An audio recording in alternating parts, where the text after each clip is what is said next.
the last meeting of 2021, December 18th, Hellenic Writers Group meeting. Okay, and this meeting is being recorded by the host or a participant. Got it. All right, Okay. Diane.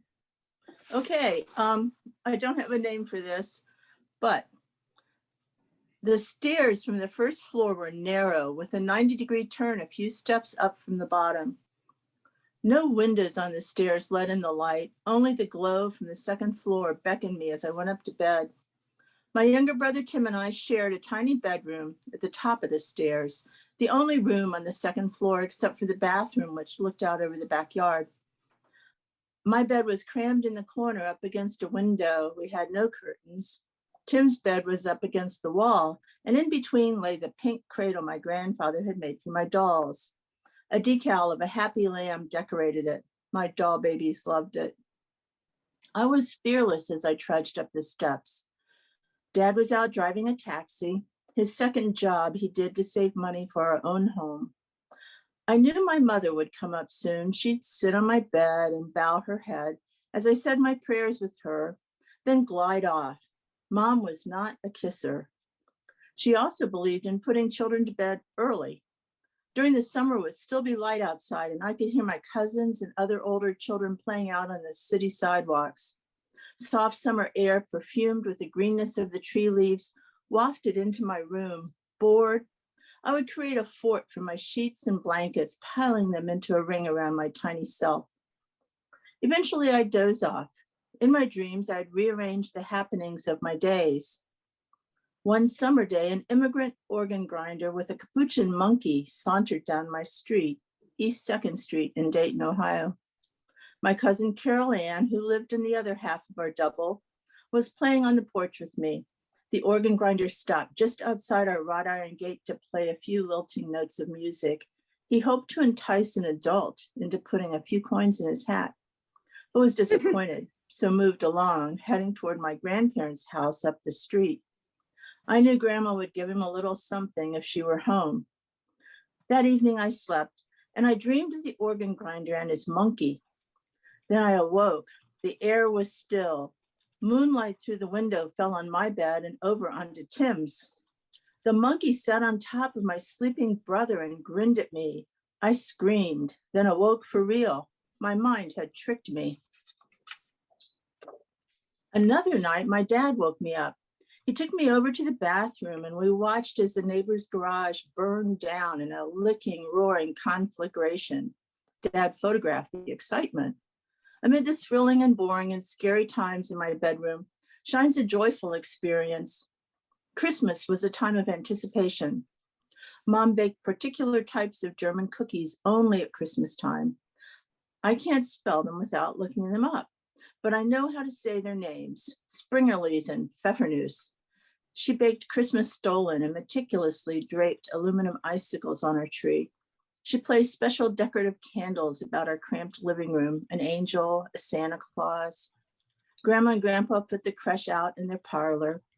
The radio played I Saw Mommy Kissing Santa Claus. I was very confused by the lyrics. Finally, it was Christmas Eve. As usual, I thought it too early to go to sleep. After Mom tucked me in and Tim had dozed off, I sat up and crawled over to the window. In my own private rebellion, I decided to stay up and watch for Santa to come flying across the sky in his sleigh, pulled by his team of reindeer. I knew I was supposed to go to sleep, so I would have to be very quiet. I peered out the window, the glass cold from the winter air. I waited and waited. Then I heard it, the sleigh bells, Santa's sleigh bells. I couldn't see a sleigh though. The next door neighbor's house, old Mrs. Rodert's, must have been in the way. The tinkling of the bells was beautiful. I crawled back to my pillow, pulled up my blanket, and filled with joy, fell asleep. Later, I'd hear the bells as I passed Mrs. Rodert's home. Hanging by her front door, glass wind chimes would flutter and flash. But I knew what I heard on Christmas had been different. I had heard Santa's sleigh bells as he brought gifts to Tim and me. Oh, that was just wonderful. Thank you. All the imagery, and you're taking us into your relationship before you focused on Christmas, and I just could picture the monkey and the joy of Christmas. I really that was just so right for today. Well, thank you. It all happened. It's true, it was fun. I enjoyed it. Just like Maurice said, there was a lot of imagery, and it started off slow, and then it just meandered, and then it had some little perks, and just a lot going on there. So sure, Amy. Okay. I titled this My Favorite Christmas Memory. Christmas 1965 stands out in my memory as being the most unforgettable Christmas I recall. I was 15, and it was the year a very special shoe incident took place. This particular year, I wanted a new pair of shoes for Christmas, high-heeled shoes to be precise. So Mom and I headed out to do a little Christmas shopping at one of the brand new malls that were springing up and becoming so popular back then. These magical, trendy malls in the 1960s were a retailing phenomenon that took the shopping experience to a whole new level, from black and white into vivid color, which I eagerly looked forward to shopping at every opportunity I had. With Christmas soon arriving, the mall was especially crowded with happy shoppers looking for those special treasures to take home, squirmy, exuberant children who had been waiting all year for Santa and were excitedly lined up, thrilled to finally have their pictures taken with dear old Santa Claus in the hopes of telling him what they wanted for Christmas, and holly jolly Christmas carols booming over the PA system, reminding shoppers this really was the most wonderful time of the year, all making strolling through the mall during the holidays always an entertaining and enjoyable experience. Stopping in at Tom McMahon's, a favorite shoe store, we paused long enough to look in the store's display windows at all the beautifully exhibited shoes before going in. And that's when I spotted them and immediately fell in love. They were shiny candy apple, ruby red patent leather pumps, glistening in the sunlit window as if heaven's rays were shining on them. Or was this just my imagination at play? And I couldn't wait to try them on. In my estimation, these were the most magnificent shoes I'd ever seen. Their dazzling magnetism drew me and held me mesmerized. I wanted them, and I wanted them badly. I quickly dashed inside the store to take a closer look at these gorgeous, radiant, ruby red pumps. While holding one display shoe in my hand, lovingly caressing it, I soon noticed there was one slight little problem with my dreamy shoes. With a 2.5-inch heel, they were 1.5 inches higher than I was permitted to wear. In the 1960s, heel heights varied from 2 to 3 inch pumps to a low 1/2 to 1.5 inches flat heel. Well, it was one of the few styles of high heels to remain in fashion for most of the 1960s. And most young girls my age, barely into their teenage years, were just beginning to wear high, low-heeled pumps. And boy, did we ever feel grown up. Yet we envied the older girls who were already wearing the higher-heeled shoes and thinking them so sophisticated we couldn't wait until the time came when we could too. I silently wondered and hoped, if this would be my time, do I dare hope for a Christmas miracle? Like most conservative parents of the times, mine wanted to keep me dressed age appropriate in both the clothes and shoes I wore, as they were in no hurry for their little girl to grow up faster than necessary. When I turned 13 and became an official teenager, they permitted me to progress from wearing flats to the thrill of wearing the lower 1/2 inch heel. I had only been enjoying this grown-up foot attire, which now seemed to me like little stubs on the bottom of my heels, for only a short time. But by the time I was 15, I was more than ready to advance into a higher heel. And these stunning patent leather candy apple red pumps were just the ones to make this shoe fashion leap with. But just how would I convince my parents of this too? A store salesman approached us, asking if there was anything I wanted to try on. Are you kidding? I thought to myself. Can't he see these amazing shoes I held in my hand? I asked him if he had these gorgeous shoes in my size to try on. He said he'd go look and soon return, smiling. He did. Was that the Hallelujah chorus I was hearing? The minute I slipped these ruby red jewels on my feet, I just knew I had to have them. But would Mom be as easily convinced? They were a bit pricey, and being vibrant red, would Mom feel they were too expensive and ostentatious, as well as being overly high heels? As I walked around the store trying them out, I looked intently into Mom's face for any sign of an expression that might give me the answer hoped for. But Mom merely smiled and said she would have to talk it over with Dad to see what he thought. Well, crestfallen, and we left the ruby red slippers behind and the store empty-handed, with my hopes profoundly deflated and feeling miserable, and quite certain I would die if I couldn't have these shoes. The dazzling images of the shiny ruby red slippers danced in my head long after we left the store, as I envisioned myself proudly wearing them to the wonder and envy of all my girlfriends. I fantasized about possessing these sparkling grown-up shoes very much like little Ralphie in the now iconic movie A Christmas Story, was mesmerized by looking in the store windows and wanting an official Red Ryder carbon action 200-shot range model air rifle. And knowing he probably would not get it, yet desperately figuring out how to cleverly convince his parents into buying one for him. Like little Ralphie, I too strategized about how I'd convince my dad I was old enough to wear 2.5-inch heels. Sure, it was quite an incremental leap, but I was 15 now after all. And besides, surely by now, Mom had told Dad how much I loved and wanted these incredible shoes.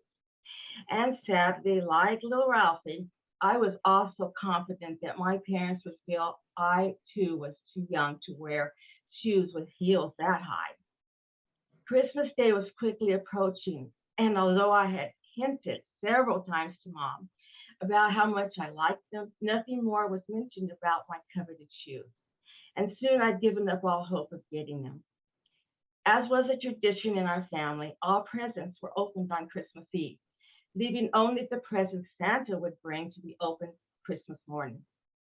In eager anticipation of what my parents' presents to me might contain, I carefully unwrapped each box, always happy with every gift.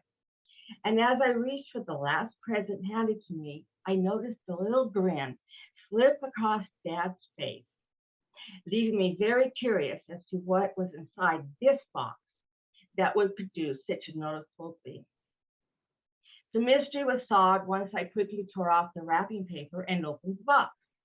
To my teenage delight, inside I found, wrapped in white tissue, my coveted candy apple, ruby red, patent leather, 2.5-inch high-heeled shoes. I was over the moon ecstatic, and Daddy had purchased my beloved shoes for me after all. And he seemed as equally thrilled by the joy they brought to me as I was. Over the years, since that long ago Christmas, I have had numerous memorable Christmases. But Christmas 1965, the year my father surprised me with those beautiful, shiny red shoes, stands out from the rest as an unforgettable, treasured Christmas memory. And I still have those prize shoes received 56 years ago, along with the wonderful, cherished memory of that very special, never to be forgotten Christmas. My best Christmas ever. That's it. That was wonderful. Oh, it was. I could picture you being young and wanting those shoes. And oh boy, did I. I remember I wanted shoes so badly. And you know, I have those shoes, and I was hoping to show and tell, to show you my shoes. Why don't you? Richard and I went into my closet and we scoured through it, and I couldn't find them. I don't know where I put them. So, but anyway. That's okay. I can picture them. Yeah. I can really picture them. You did a really wonderful job explaining. It was a fun Christmas, yes. Good, thank you. I could picture them too. And I just thought that was just wonderful. Oh, well, thank you. It was quick. Good. It's great It's great when our parents know what we really want, you know? I mean, that's just special. Well, it was because they surprised me. I was totally taken by surprise that they actually had done that. And when my dad was the one who went and got him, which also equally surprised me because he's not the one to do things like that. So it was really special. That's sweet. Good. Okay, who's next? I'll go. Okay. The gift. Galen was a Christmas baby. I put him under the Christmas tree with a big red bow, a gift from above wrapped with blessings and motherly love. He liked looking at the lights, stars lighting the way to the gift giver. Jason had his 3-year-old brother shouted out, "He's not a present," and he might grab the ornament I hung. I told him Galen only wants to eat and sleep. Then he belongs in his crib to make room for Santa Claus to put my toys where he is. You were a gift from God like Galen. We took you to church to thank God. Wasn't one gift enough? He wakes me up with his crying. That's because he's hungry. You woke up when you were a baby and now you're a big brother. I will put him in his room and we will write the letter of thanks to Santa with some cookies, actually kulurake. Dad and I will read the night before Christmas to you. I'm going to stay up. Okay, gotcha. Thank you. That was interesting. So are these members of the family or you made this up? Yes. Oh, Yes. Wonderful. This was my son, and he's coming today. Oh, wonderful. Well, enjoy having your son with you. Great. Marie is our new poet. She's been joining us now and bringing in wonderful poems. Thank you, Marie. Appreciate it. Thank you. Thank you for being part of the group. Yeah, thank you. I really enjoy everybody. Good, good. We enjoy listening to your poems. Thank you so much. Calliopi. I didn't write any story, although I had one, the worst Christmas that I had. When I was young in London, after the church, nobody invited me to go for Christmas, and I had to eat one chocolate from the machines that you put the coins and you get vending machine. Yeah, vending machine from the station, from the train. So that was my worst Christmas. I have a story for me. I have, I don't know if you want me to read, it's an old poem from I think last you have year. to. That's okay. Χριστούγεννα 2020. Φέτος σε καρτερούσαμε όλοι να ανταμωθούμε. Χριστούγεννα να σμίξουμε, πάλι να αγαπηθούμε. Τον Άι Βασίλη τα παιδιά δωράκια να τους φέρει, εκείνα που τους έταξε από τα ξένα μέρη. Μα τούτος ο κορονοϊός μας έσπηρε το φόβο. Στρατιώτες καταντήσαμε στον αυστηρό τον νόμο. Μας έδεσε τα χέρια μας να μην αγκαλιαστούμε. Μας έκλεισε τα μάτια μας, μην τάχα ξαναδούμε. Να πάψουμε να παίζουμε τα ζάρια της ζωής μας, να πνίξουμε τα όνειρα βαθιά μες στην ψυχή μας. Κρεμάστηκε η ελπίδα μας στα νέα γιατρικά μας, μήπως γλιτώσει ο ντουνιάς και βρούμε την υγειά μας. Κρύφτηκε ακόμα και ο Θεός μέσα στην εκκλησία, να μην μπορούν οι χριστιανοί να κάνουν μια θυσία. Μα έρχεται η γέννηση Χριστού για να χαρούμε, ελπίδα, αγάπη και χαρά όλοι τα ξαναβρούμε. For those who don't understand Greek, it's about Christmas during the pandemic. Oh. And how it crimps our style. Did you hear coronavirus, coroneos, I think. Yes. And how it crimps our styles, that even crimps, our religion, going to church. So Calliopi has wonderful poems. And I think her granddaughter has a story later too. That's what I heard. This one? Yeah, she said she did. Yeah. Have a story? You have a sign? Okay. Go ahead. Why don't we? Once when I had a bad dream, I woke up and I was in a video game. I saw this girl playing on a skateboard and her name was Barbie. She rode a skateboard. She came up to me and said, "Are you new?" And I said, "Yes." My eyes were open and there was go-karts and skateboards and so much stuff. It was like a video game. I said to myself, I held under my breath. I screamed in my mind with excitement. I said to myself that this is a dream. Don't get your hopes up or else I will scream. It was like a poem. Yeah. Well, Calliopi, it looks like it runs in the family. That's true. That was Thank you. fun. Thank you. That was Thank that you. was That was fun. interesting. A budding poet. Yes, I agree. Thank you. Have another poem for Christmas? If you want. I can- Sure, we can. Okay. Χριστούγεννα 2017. Χριστούγεννα το τζάκι περιμένει, τη ζεστασιά στο ναυτικό εκείνου που προσμένει. Άραγε θα έρθει να τους βρει τριγύρω αγκαλιασμένους ή θα κρυφτεί μες στη σιωπή στα πέλαγα χαμένους. Μας παρταράει η καρδιά στη μάνα του να φτάσει, στην αγκαλιά της να βρεθεί, εκεί θε να αποστάσει. Για τις φουρτούνες να της πει, κύματα αγριεμένα, με τα θηρία που πάλευε, τα κράταγε κρυμμένα. Μπροστά του βλέπει τη φωτιά σιγά σιγά να σβήνει, σαν της μανούλας τη ζωή το διάβα της που αφήνει.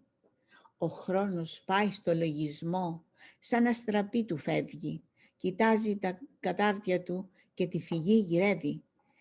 Δένει ένα κόμπο τα σκοινιά, μήπως και του λυθούνε, τρέχει να φτάσει τη στεριά για να συναντηθούνε. Ανοίγει την πόρτα διάπλατα, λάμπει το πρόσωπό του, σταυροκοπιέται με χαρά που ήρθε στο σπιτικό του. Χριστέ μου, τέτοιο όνειρο σε σένα το χρωστάω, η γέννησή σου με έστειλε στη μάνα μου να πάω. Και ο Αϊβασίλης δίπλα του στο τζάκι καρτερούσε, η δε γλυκιά μανούλα του τα χέρια του φιλούσε. Μάγοι τα δώρα φέρνουνε, Χριστούγεννα σημαίνει, καμπάνες χτυπούν χαρμόσυνα, γιορτάζει η οικουμένη. Thank you. What a difference to one poem with the other. Yeah. You know, the atmosphere, just a whole different. That's wonderful. It's about the salesman who wants to go and meet his family, and his mother. He wants to hug his mother to tell her about all the ups and downs of the journey that he had in his life. He dreams of the ropes that he holds from the boat, that he holds all the urge that he wants to meet them. And then it says about his praying for reaching his mother, and he dreams of Santa Claus to come and hug everybody and share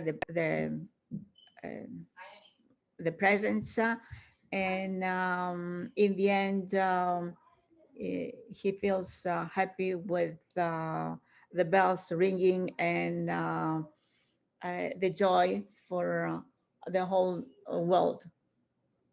Thank you. That's you know, about yeah. Thank you. All right. It's more deep. Yeah. The meaning. Good. Okay. I guess I'll read mine and then we can see about singing some songs. The best Christmas I had was when I was single and still living at home with my family. These times were in the 70s, where there was no Wi-Fi or internet. We enjoyed the simple pleasures of life without electronics. It would often be a cold winter during Christmas in Cleveland, and we'd often have snow. So Bing Crosby's song, "I'm Dreaming of a White Christmas," was a reality. Christmas was not only the day of Christ's birth, but it was also my father's name day because his name was Christos. My mom would always invite people for dinner to celebrate his name day. She would bake Greek pastries and cookies days before Christmas. There were crispy koulourakia twisted in different shapes, and nut-filled finikia, and trays of baklava, and powdered kurambiedes. She made more than we could ever eat just so she could fill a plate with cookies to give to each dinner guest as they were leaving. The baking wasn't the only thing I remember about Christmas. Then there were the Christmas cards to write and mail and the shopping for gifts. On Christmas Eve, we'd wash up and go to church and attend the services so that on Christmas Day, we'd be home. Jesus' birth is such a special occasion in our lives. On Christmas morning, we'd jump out of our beds and rush down to the Christmas tree. My mom always stuffed the stockings with small candies and little toys and would hide them. And on Christmas Day, we would see them hanging over the mantle. But we were clever, though, and would discover where she hid them. And sometimes the stockings were not always full on Christmas Day. And she would be dismayed and would scold us. We'd hang our heads in shame, and the following year she'd become wise to us and hide them elsewhere. It was a mouse and cat game until we got older. And then she stopped stuffing the stockings and we started filling them ourselves, just to keep the tradition. When my youngest sister Sylvia was around 4 or 5, I was 11 years older. She still believed in Santa Claus, and we would do special things for her. It was fun just watching her reaction. Sometimes Santa Claus would forget his bag of gifts under the tree, and we'd say, "Oh, look, Santa Claus forgot his bag. Let's see what's inside." And we'd have all the gifts inside there. Another time, my dad dressed up as Santa Claus and came unexpectedly wearing a red suit and red hat. He didn't even warn us about it, so we were shocked to see this tall man who looked like Santa Claus appear in our house saying "Merry Christmas" in Greek. He had this luxurious white mustache, and he had put a pillow under his red suit to make him look fat. And when he wore the red hat, he honestly looked like Santa Claus. My little sister's mouth popped wide open as she stared at him. I'm pretty sure we all look like that. My mom tried to hold back her laughter as she gestured to us older girls to let us know it was our father. The tricky part was how to accomplish this Santa Claus act without giving it away, because he was our father. So he came and did his thing and ho, ho, ho, clutching his big belly while laughing and wiping his mustache with enthusiasm while we giggled uncontrollably. Then he asked Sylvia in Greek if she was a good girl or a naughty girl. Of course, she said she was a good girl. Then he gave her and us all our gifts and said he had to leave for the other children. She waved goodbye, staring as if she had seen a ghost. When he returned a half hour later from the basement, he was his old self. By then, my little sister was too busy playing with her new toys to pick up on what had happened. My other sisters and I were talking about it for days. Another time, we would fill a plate with fresh cookies on Christmas Eve and tell my sister we were leaving them there for Santa Claus to eat, because he would be too busy to stop by on Christmas morning. We made sure several of them were eaten by morning. Oh, look, Santa Claus ate the cookies because he was hungry. Oh, look, he left a note for us. It says, "Thank you for the cookies. You've been very good." So after we opened our gifts, we'd either try on our new clothes or play with games. One year, we all played our musical instruments, and it was fun playing the Christmas songs. In the early afternoon, we'd start getting ready for dinner, slicing and dicing vegetables and making spanakoppitas, pasticcio, and sweet potatoes, and roasting the meat. It was just a very busy day for us on Christmas. The house was warm and cozy from all the baking, and it had these wonderful scents. After we cooked, we prepared the dinner table for the guests. The best chinaware and silverware would come out, and we had to wipe everything with a cloth first. As the guests arrived, they were served appetizers of crispy spanakoppitas and small meatballs, and when it was time for dinner, everyone was seated at the table carrying their wine glass to the table. The young ones would be seated at another table because there wasn't enough room for us all to fit at the dinner table. The adults would say a toast and everyone would drink to it. Then just as we were enjoying ourselves, it was time to clear the table and wash and dry the dishes. With us girls helping my mom out, we had a regular institution. There were no dishwashers in those days. There usually was a sing-along with Christmas songs later in the evening. Often my father was in a good mood and he would start telling funny stories that would have us cackling with laughter. By the time we went to sleep, I was full, happy, and exhausted. After these magical Christmases, we grew up and then we got busy. Some of us married and moved away, while others went to school, and it was never the same after that. Yet Christmas remained a special time in our hearts, not only because of family gatherings, but because of Jesus' birth. Beautiful. We had fun. That was beautiful. You know, it made me feel like I was right in your home. And I could see all the sweets come out, and I just wanted to be in your home. Yeah. Because growing up in a non-Greek home, we didn't have so many wonderful Greek treats and sweets and, you know, festive type of cookies like that. So I missed out on that. It was beautiful, Patty. Thank you. Thank you. It's not the same, but those are memories to cherish. We all have different memories.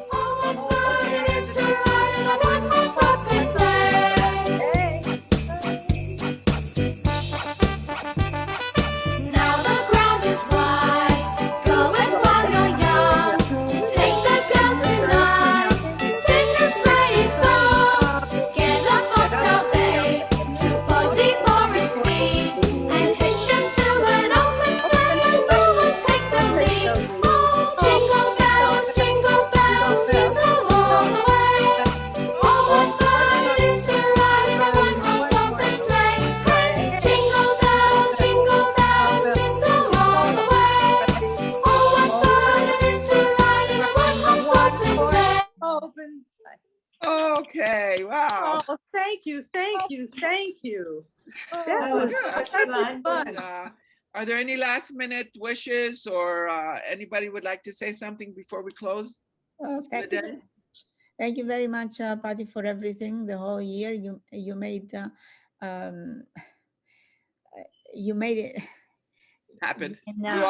You all made it happen. Without you, I couldn't do anything. Thank you. Well, it was a team effort. Thank you. Patty, good luck, good health, and I hope next year will be better. God willing, yeah. Everybody, Merry Christmas and Happy New Year, and thank you. This group is so much fun, and I wish everybody a really good year. The same to you, Diane. Thank you, Diane. Likewise. I actually wanted to say something, and that was that he did a beautiful presentation, and I just enjoyed his creativity, and I think he's taken after you, and I just got the Christmas spirit from that presentation. And also, I wish everybody a Merry Christmas and a Happy New Year, and you are the gift that keeps on giving. I think it's a mutual feeling. I think you all are gifts. Oh, you all are gifts, and I really appreciate it.